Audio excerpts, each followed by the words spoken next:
Bonjour. J'espère que je vous ai pas trop manqué. Vous m'avez énormément manqué pour être honnête, mais j'espère que je vous ai pas trop manqué. J'ai juste été occupé. Hein? Occupé à rien d'important, hein? Je vous le dis tout de suite. Absolument rien d'important. Ça servirait à rien de vous expliquer qu'est-ce que j'étais en train de faire. J'étais juste occupé à des choses absolument inutiles, hein? Rien d'important.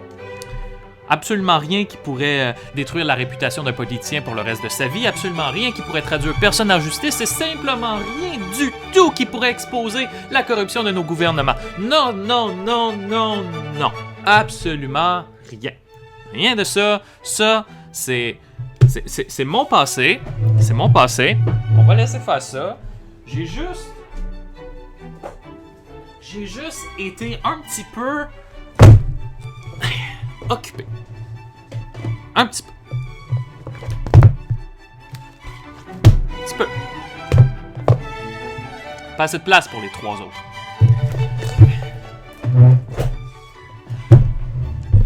Tu sais, à certains moments de la vie, quand quelque chose t'arrive, puis tu sais pas pourquoi c'est arrivé, puis t'as aucune idée de comment c'est arrivé, t'as comme le réflexe de vouloir chercher à savoir comment c'est arrivé. Vous voyez? Ben, c'est ce qui s'est passé il y a bientôt un an, en décembre dernier. J'avais aucune idée de ce qui s'était passé. Et maintenant, je pense qu'il y en a certains qui ont aucune idée de ce qui va se passer pour eux.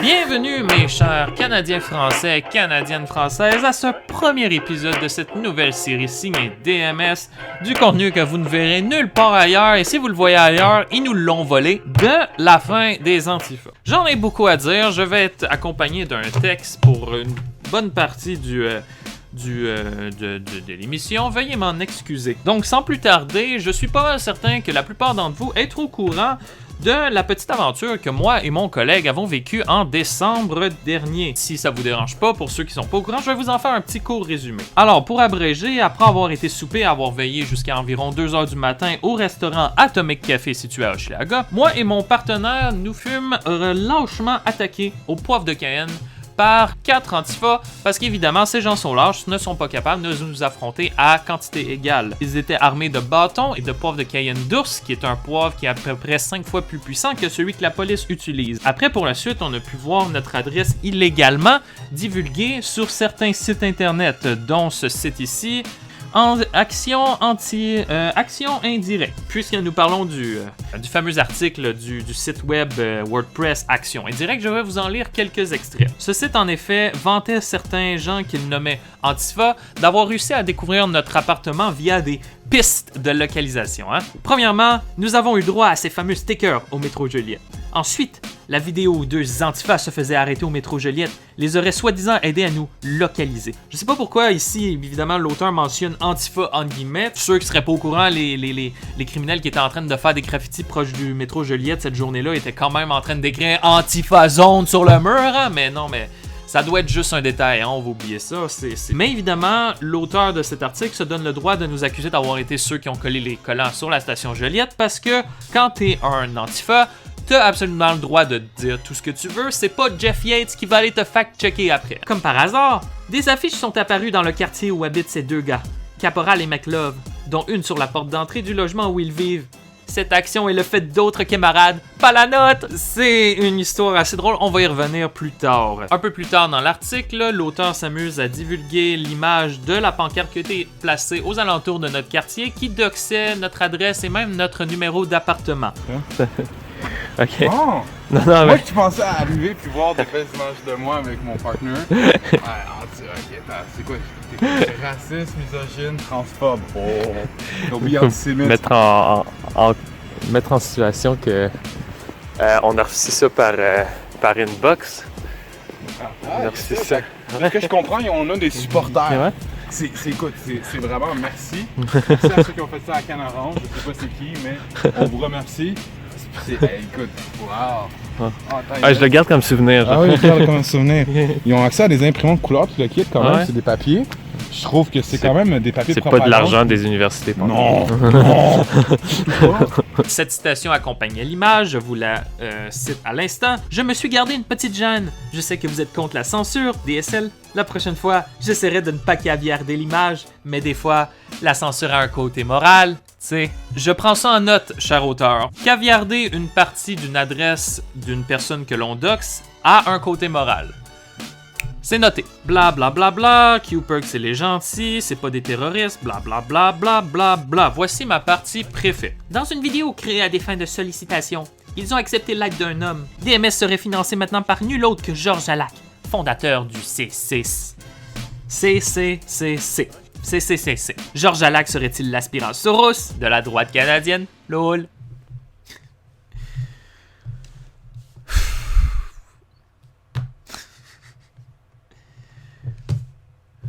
Premièrement, en tant qu'aide, j'aimerais honnêtement remercier M. Alac pour son généreux don qui était de 75$, puis aussi à tous les autres donateurs qui nous ont aidés lorsqu'on était à la recherche de notre nouvel appartement. C'était honnêtement puis sincèrement apprécié. Vous allez voir, on va vous remettre... votre investissement va avoir valu la peine. Ça nous a énormément aidé à nous payer des repas puis à nous déplacer le temps qu'on cherche un nouvel appartement, fait qu'on vous remercie du fond du cœur. Revenons à notre sujet principal. Évidemment, je ne surprendrai personne à vous apprendre qu'il n'y a eu absolument aucune réelle enquête à notre égard de la part des Antifa. Ces gens sont des lâches qui sont incapables de faire leurs propres recherches et qui survivent simplement grâce à des snitches. Parlant de snitch, justement, je trouve très chanceuse la jeune demoiselle qui a communiqué notre emplacement lorsque nous étions au Atomic Café aux terroristes Antifa. Ce n'était qu'une douce pensée qui m'a traversé l'esprit. En fait, je ne vais plus gaspiller une seule goutte de ma salive à commenter sur les prémices et sophismes stupides de cet article puisque DMS n'embarque pas dans ces pièges et c'est justement pourquoi notre discours est dangereux pour les médias et étant censuré. Il est maintenant, je pense, temps de finalement lever le voile sur ce qui s'est passé en ce mois de décembre dernier. Et tout ça commence simplement par cette image que vous voyez ici. Mesdames et messieurs, bienvenue dans ce tout premier épisode de cette nouvelle saga de DMS, la fin des Antifa.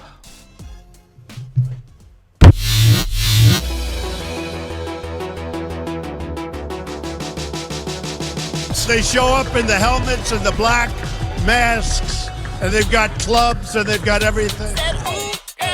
Or it's not playtime, so yeah. Antifa! Kill them. Kill those f***ers dead. We're talking about stabbings, and we're talking about blunt force trauma wounds to the head, to the arms, to the legs.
Attack ont été très surpris de réaliser que des Antifa avaient doxé notre adresse sur des affiches aux alentours de notre appartement. Notre intuition nous disait qu'il y avait clairement pas des terroristes avec un QI assez élevé pour être capable de localiser notre appartement de la sorte. Notre intuition a été très bonne puisque quelques jours plus tard, après quelques petites recherches, nous avons pu identifier la personne qui a divulgué notre adresse qui s'adonnait à être une ancienne fréquentation de caporal-chef. Tiens, voici la fréquentation en question. Une femme sous le nom de Catherine Ferland. Par contre, cette femme elle-même n'est d'aucun intérêt pour nous puisque ce qui a attiré notre attention, c'est bien les deux individus qu'elle aurait fréquentés pendant plus de 2 ans sans nous en avoir jamais glissé un seul mot. C'est maintenant le temps de vous introduire au premier acteur de notre histoire, l'une des personnes que notre amie Catherine Ferland fréquentait, du nom de Samuel Daigle-Garneau, le chef de pupitre, producteur de contenu et chroniqueur principal de l'entreprise Hip Hop Québec, ou HHQC, basée à Montréal,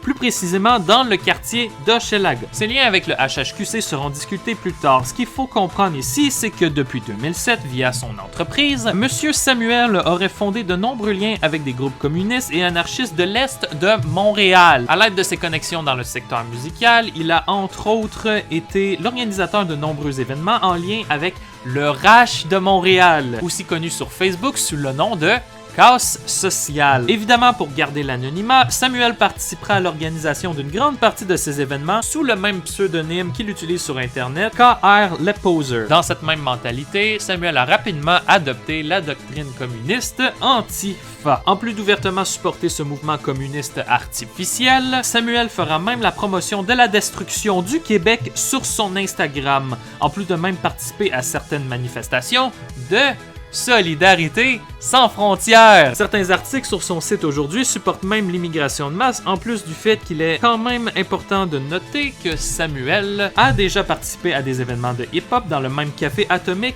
où nous nous sommes fait attaquer. L'histoire sera un peu la même pour sa copine, Mademoiselle Marie-Michelle Harvey, qui fera aussi l'apologie du même mouvement terroriste et qui apparemment possédait elle aussi des liens directs avec la fréquentation de caporal-chef. Je vous laisse vous-même décider si ces personnes sont dignes de confiance. Je la préférais personnellement avec plus de cheveux, mais bon, c'est hors contexte.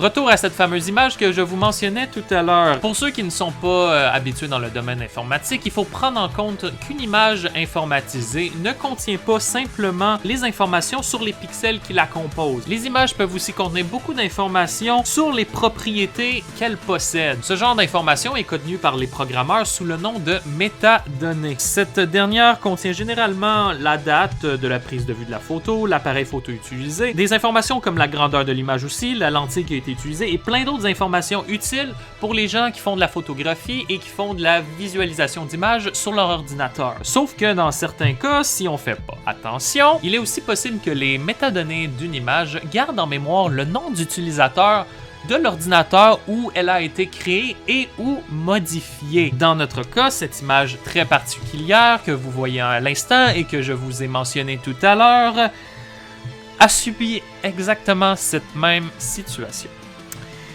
Selon les métadonnées internes de cette image, elle aurait été éditée par un utilisateur...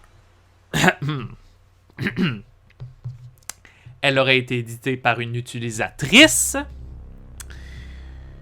sous le nom de Rebecca Calabia. Rebecca Calabia. À mon époque, le nom Rebecca Calabia était un nom très facilement retraçable sur des plateformes comme YouTube et Facebook. Du côté de Facebook, malheureusement, il est difficile d'en retirer énormément d'informations puisque le Facebook en question semble avoir vraisemblablement été abandonné en l'année 2013, ce qui ne nous avance pas énormément. En plus de quelques vieilles images de l'individu en question, il y a quand même des informations quand même assez pertinentes que l'on peut en tirer de son Facebook. En se basant sur sa ligne du temps, il est facile de conclure que Madame Calabia n'est pas le vrai nom de naissance de Rebecca, puisqu'elle semble avoir utilisé le nom de famille d'un homme dénommé John Dennis Calabia, qui serait vraisemblablement son mari qu'elle aurait rencontré durant un voyage. Ceci est confirmé par un forum du site voyageforum.com où un utilisateur précise qu'il s'agissait d'un voyage d'1 an en Philippines, au sud de la capitale de Manille. J'en ai même des vidéos.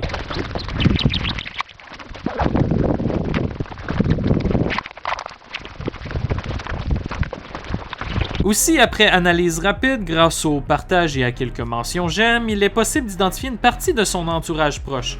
Dans cette courte liste, on y retrouve des gens comme Mademoiselle Gina Arganez, Julie Brassard et un monsieur dénommé Patrick Gagne. Nous y reviendrons plus tard sur ces individus. Pour ce qui est de YouTube, l'histoire est quelque peu différente. Ça ne prend pas énormément de recherche pour finalement identifier l'un de ses comptes YouTube nommé Fresh Queen 69, puisque l'une de ses vidéos est ouvertement fournie avec les tags Rebecca Calabia et, devinez qui, Gina Arganez. De son vrai nom, Gina Alexandra Arganez. Évidemment, à ce point-là, si les vidéos existent encore de vos jours, les offres sont illimitées. Dans sa chaîne, il est possible de visionner Rebecca faire la danse du poulet, danser sous la pluie, jouer à la marionnette, chanter du Hannah Montana, danser sous une genre de tune japonaise appelée Balloon, d'un artiste nommé Jae-jong, rappelez-vous de ce nom-là, et imiter un mouton et une vache. J'ai regardé vite fait, mais on dirait que cette vidéo où elle se déguise en vache est une vidéo qui s'adresse à ses amis qu'elle s'est faite lorsqu'elle était à son voyage en Philippines. Dans cette vidéo, elle semble s'adresser à ses amis dans leur langue en leur disant « Ben écoutez, moi j'ai rien à dire, c'est elle qui le dit, pas moi. » Revenons au sérieux. Ce qui est bien intéressant à constater dans cette chaîne YouTube, c'est bien la seule vidéo où Rebecca n'est pas présente. Dans cette dernière vidéo, Rebecca présente un portfolio artistique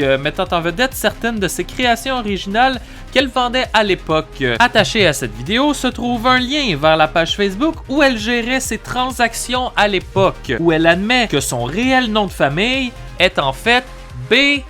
Côté. On peut y trouver aussi un joli lien vers un petit site internet animé où elle admet qu'elle est d'origine de Saint-Sauveur. Si je peux me permettre de continuer cette petite enquête, j'aimerais de nouveau attirer votre attention sur la vidéo où Madame danse au rythme de cette fameuse chanson de l'artiste de tout à l'heure, Jae-jong. Dans les commentaires de cette vidéo, il est facile de reconnaître Julie Brassard, que nous avons mentionné tout à l'heure, réagissant à la vidéo de Rebecca pour être par la suite répondu par un compte dénommé Action Montréal. Eh ben c'est curieux. Tu sais, peut-être que je serais pas intéressé à cette page YouTube si ça aurait pas été du fait que le caméraman ait un grain de beauté exactement à la même place que Rebecca. C'est sûrement encore des coïncidences. De toute manière, Rebecca a quand même été assez galante pour me simplifier la vie et donner comme nom d'utilisateur à la chaîne YouTube Action Montréal, Becky Loves Jae-jong. Jae-jong. C'est pas la tune que Becky chantait dessus et qu'on aime ça, les coïncidences. Donc on va remettre les pendules à l'heure. Action Montréal est en effet un faux compte YouTube appartenant à Rebecca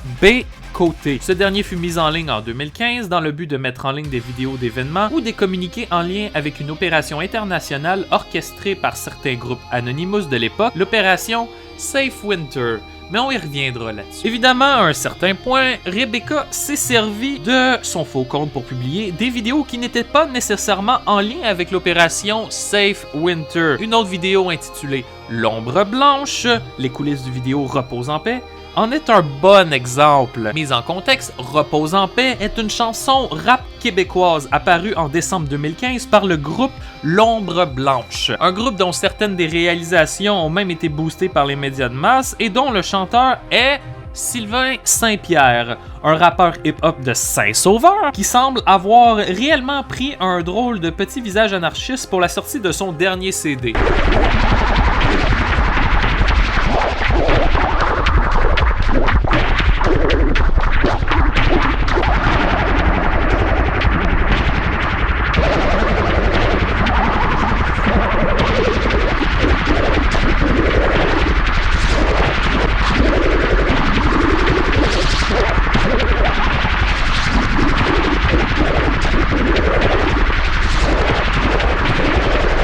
Drôle de coïncidence, surtout si on prend en compte le fait que tous les albums qui ont été composés par le groupe L'ombre blanche ont été hébergés sur le site de HHQC, le site de notre cher Samuel Daigle-Garneau du début de cette vidéo.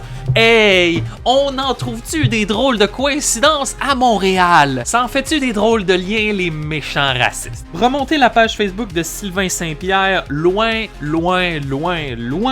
jusqu'en décembre 2015 peut évidemment nous ramener vers la publication de ce dernier où il fait l'annonce de son nouveau vidéoclip Repose en paix, dont nous avons vu les coulisses tout à l'heure. Sur cette dernière publication, ce dernier mentionne toutes les personnes, sans aucune exception, ayant aidé ou participé à la création de ce nouveau vidéoclip. En ordre, on y retrouve Sirius Sick, Martine Tellier-Rousseau, Pierre-Luc Dugas, Gabriel Hood, Rick Lou Carignan, Marc-André Brassard, Andrés Mauricio Cuartas, François Bourgoin, Becky Calabia et Éric Legrand. Attends un peu là. Becky Calabia. Becky Calabia. Le faux compte de Rebecca B. Côté. Le faux compte Facebook de Rebecca B. Côté. On la retrouve donc sur cette publication de Sylvain Saint-Pierre, puisqu'elle était présente lors de la production du vidéoclip Repose en paix du groupe L'Ombre Blanche, qui met en ligne tous ses clips et ses vidéos et ses musiques sur le site de HHQC, appartenant à Samuel Daigle-Garneau, l'antifa qui se tient avec la demoiselle, qui était amie proche depuis 2 ans à notre cher caporal-chef. Eh bien, on s'en doute-tu un peu qu'il y a quelque chose qui cloche ici, hein? Donc, Becky Calabia. Becky Calabia ne sera pas simplement le nom du compte Facebook de Rebecca, mais aussi le nom d'activiste qu'elle utilisera lorsqu'elle se fera interviewer par des médias dans le but de garder l'anonymat. Ce sera le cas avec TVA Nouvelles, le Journal de Montréal et le Journal de l'Université Concordia de Lynn. Maintenant, revenons à l'opération Safe Winter. Couvrir tous les événements de 2015 étant en lien avec l'opération Safe Winter serait s'éloigner du sujet de cette enquête. Ce qu'il faut comprendre ici, c'est que cette opération à Montréal n'était pas vraiment organisé par Anonymous, puisque Anonymous n'est pas un vrai organisme, mais plutôt une marque de rassemblement. À Montréal, cet événement était en réalité organisé par plusieurs membres du groupe SOS Itinérance, groupe que Rebecca fera déjà partie durant cette année.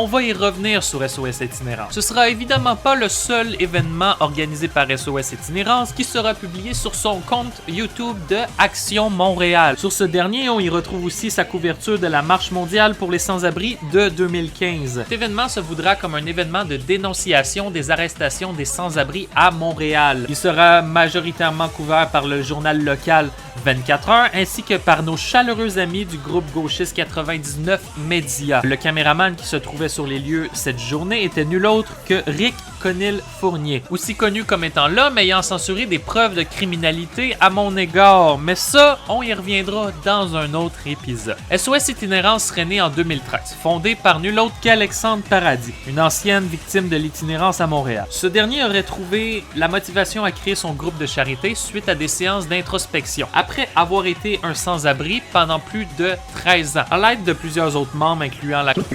Francis Bachus-Zagreus-Jalbert aussi, que nous avons vu précédemment. SOS a su desservir les besoins de centaines de sans-abri au sein du quartier Hochelaga-Maisonneuve. On change pas de place, hein? Vigée, Champ-de-Mars et plusieurs autres emplacements à Montréal, en plus de fréquemment organiser des événements de distribution de vêtements et de nourriture. Maintenant, tout ça est bien magnifique, mais est-ce que j'encouragerais les gens à aller supporter SOS Itinérance? La réponse est un gros absolument pas. On pourrait penser qu'Alexandre Paradis use de son temps simplement dans le but d'empêcher les victimes d'itinérance de vivre dans la même chose qu'il a vécu il y a plusieurs années, mais ce n'est pas vraiment le cas. Si vous avez été surpris par le fait que M. Paradis a récemment été tenu coupable de harcèlement, vous vous êtes pas fait avoir. Le fait est que M. Alexandre possède une personnalité un peu plus intense qui ne laisse paraître au grand public. Et il semblerait aussi que M. Alexandre a un agenda politique bien différent de ce qu'il laisse paraître au public aussi, puisqu'Alexandre Paradis semble avoir une dent contre plusieurs organismes anti-immigration. Cette dent remonte même aux manifestations de Pégida Québec dans les alentours de 2015 et 2016. Justement, remontons au 6 février 2016 où le groupe Pégida organisa une manifestation dans le quartier populaire de Villeray. congrès où ils tiendront certains discours et liront des manifestos. Évidemment, le fait qu'il est en tête de SOS Itinérance ne changera rien au fait qu'Alexandre Paradis contre-manifestera aux côtés des Antifa. Ça ne sera évidemment pas différent pour notre chère amie Rebecca, qui se tiendra même en même temps aux côtés de Jaggi Singh pour filmer ses confrontations avec la police et même le renseigner au cas où il n'en ait besoin. Dans cette même contre-manifestation, que nous jaserons plus en détail dans 2 épisodes, organisée par Solidarité sans frontières, ou QPerg, hein, maintenant on s'entend qu'il n'y a plus vraiment de différence, hein. Les Antifa, réunis en un groupe d'environ 40 personnes, ont passé leur journée à chasser systématiquement tous les membres de Pegida qu'ils pouvaient croiser sur leur passage. Ces derniers ont chacun dû être protégés et escortés par un corps de 10 policiers pour éviter qu'il y ait des blessés. Parce que, hein, on s'entend, ça, c'est la tolérance. Une fois que l'un des compatissants de Pegida Québec fut escorté par les policiers pour sa propre sécurité, il était possible de voir M. Paradis revenir aux côtés de ses bons chums Antifa pour se réjouir ainsi.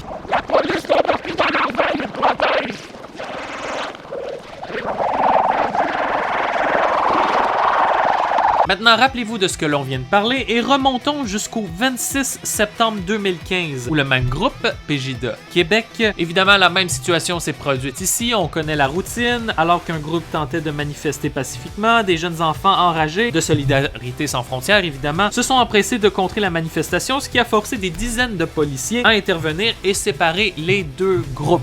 Techniquement, je serais pas supposé couvrir cette manifestation, puisque les membres d'SOS Itinérance n'y étaient pas présents. Malheureusement pour Rebecca, puisqu'elle ne semble pas comprendre la signification du terme Anonymous, il est possible de facilement discerner son tatou de marde qu'elle possède sur la main droite.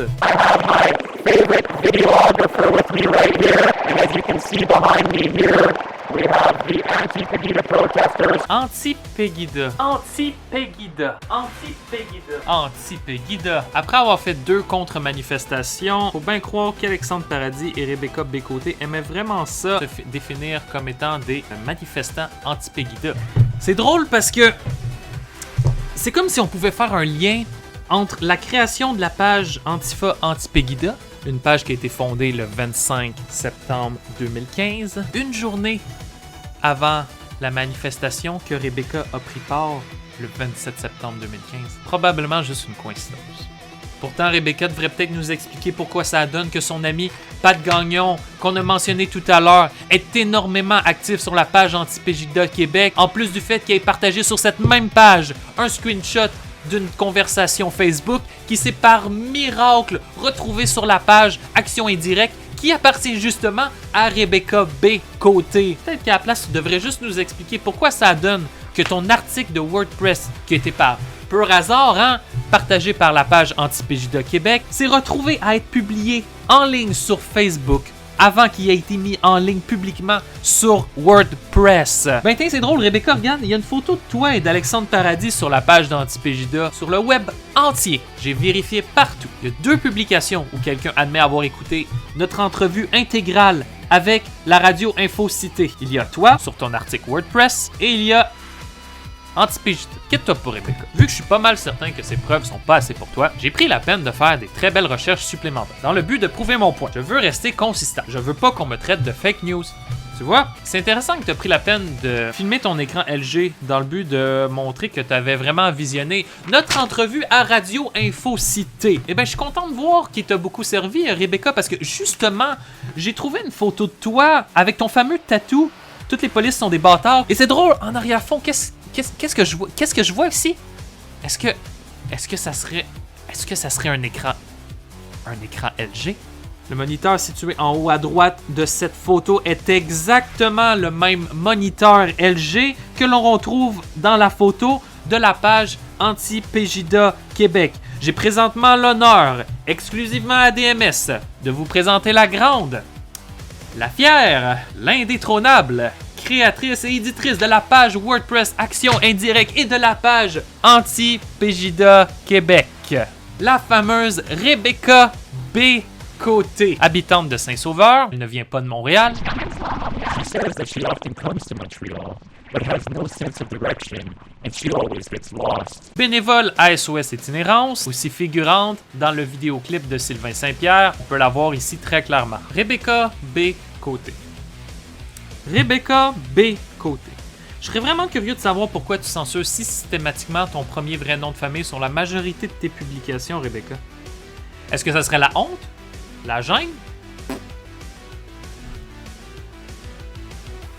Ou peut-être ça te tente juste pas qu'on utilise ton nom complet pour retracer ton adresse à Saint-Sauveur, ma chère Rebecca? Mais inquiète-toi. Inquiète-toi. Inquiète-toi. Parce que comme je l'ai mentionné tout à l'heure, je me suis gardé une petite gêne. La prochaine fois, j'essaierai de ne pas caviarder l'image. Mais des fois, la censure a un côté moral. Tu sais.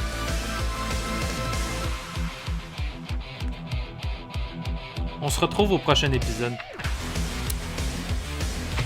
C'était juste le début de la fin.